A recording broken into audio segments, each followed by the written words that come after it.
ఆయన అసలు పేరు కంటే కొసరు పేరైన గుడ్డు మంత్రితోనే చాలా ఫేమస్ అయ్యారు. ఉత్తరాంధ్రలో ఏదో సాధిస్తారు అనుకుంటే అక్కడ వైసీపీని నేలకు దించారు. ఎన్నికల్లో ఓడిపోయిన తర్వాత అధికార ప్రతినిధి స్థాయిలో పార్టీని ఆదుకుంటారు అనుకుంటే ఆ సంగతి వదిలేసి పార్టీకి డ్యామేజ్ చేస్తున్నారు.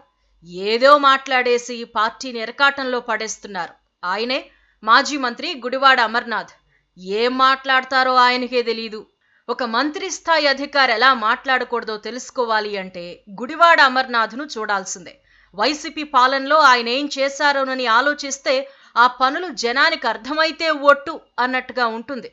రాజకీయంగా వేగంగా ఎదిగినప్పటికీ రాజకీయ పరిణితి సాధించడంలో మాత్రం అంత వేగంగా ఆయన ఎదగలేకపోయారు.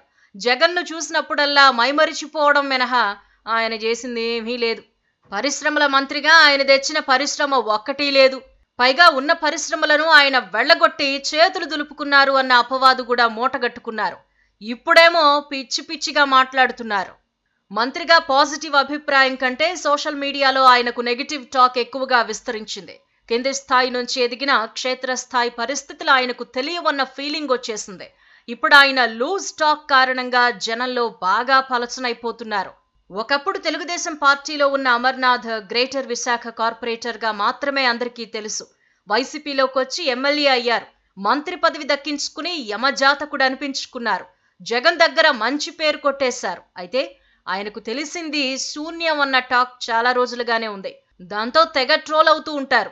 ఏపీలో పరిశ్రమలు లేకపోవడం గురించి స్పందిస్తూ ఓ సందర్భంలో ఆయన చెప్పిన కోడిగుడ్డు పురాణం సోషల్ మీడియాను షేక్ చేసింది. గుడివాడ అమర్నాథ్ కాస్త గుడ్డ అమర్నాథ్గా మారిపోయారు. పరిశ్రమల శాఖ మంత్రిగా దావోస్ సదస్సుకు ఎందుకు వెళ్లలేదు అంటే అక్కడ చలి ఎక్కువగా ఉంటుందని చెప్పి తెలుగు ప్రజలందరితో చివాట్లు తిన్నారు. ఏపీలో ఏం పరిశ్రమలు వచ్చాయి అంటే అప్పడాలు పచ్చళ్ళంటూ అసెంబ్లీలో అందరినీ నవ్వించారు. ఇప్పుడు విపక్షంలోనూ ఆయన అదే హాస్యం పండిస్తున్నారు. ఋషికొండ ప్యాలెస్ విషయంలో తమ ప్రభుత్వ తప్పేమీ లేదన్నట్టుగానే మాట్లాడుతున్నారు. లేటెస్ట్ గా ఆయన అమరావతిలో వైసీపీ ఆఫీస్ కూల్చివేత నేపథ్యంలో కీలక వ్యాఖ్యలు చేశారు. అమరావతిలో వైసీపీ కార్యాలయం కూల్చివేత తర్వాత ఏపీ వ్యాప్తంగా పార్టీ కార్యాలయాలకు నోటీసులు అందజేయటంపై స్పందించారు. అధికారంలో ఉన్నప్పుడు తమ ప్రభుత్వం చేసిన కూల్చివేతల వల్లే తమకు విపక్షంలో కూర్చోవాల్సిన పరిస్థితి వచ్చిందని, లేదంటే మంత్రులుగా ప్రమాణ స్వీకారం చేసి ఉండేవాళ్లమని ఆయన పెద్ద స్టేట్మెంట్ ఇచ్చేశారు.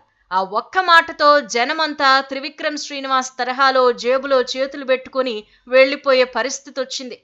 అధికారంలో ఉన్నప్పుడు తాము అరాచకాలకు పాల్పడ్డామని గుడివాడ అమర్నాథ్ తన నోట చెప్పినట్లయింది అని ప్రత్యర్థి పార్టీలు విమర్శిస్తున్నాయి. పార్టీని డిఫెండ్ చేయడంలో తప్పులేదు. రోజువారీ మీడియా ముందుకొచ్చి యాక్టివ్గా ఉండడం కూడా సమంజసమే. కాకపోతే గుడ్డు మంత్రి టైప్ స్టేట్మెంట్లు మాత్రం ఆమోదయోగ్యం కానివి. ఎందుకంటే అవి పార్టీకి మేలు చేసే కంటే కీడెక్కువ చేస్తాయి. వైసీపీ పెద్దల ఆ సంగతి తెలుసుకుంటే మంచిదే.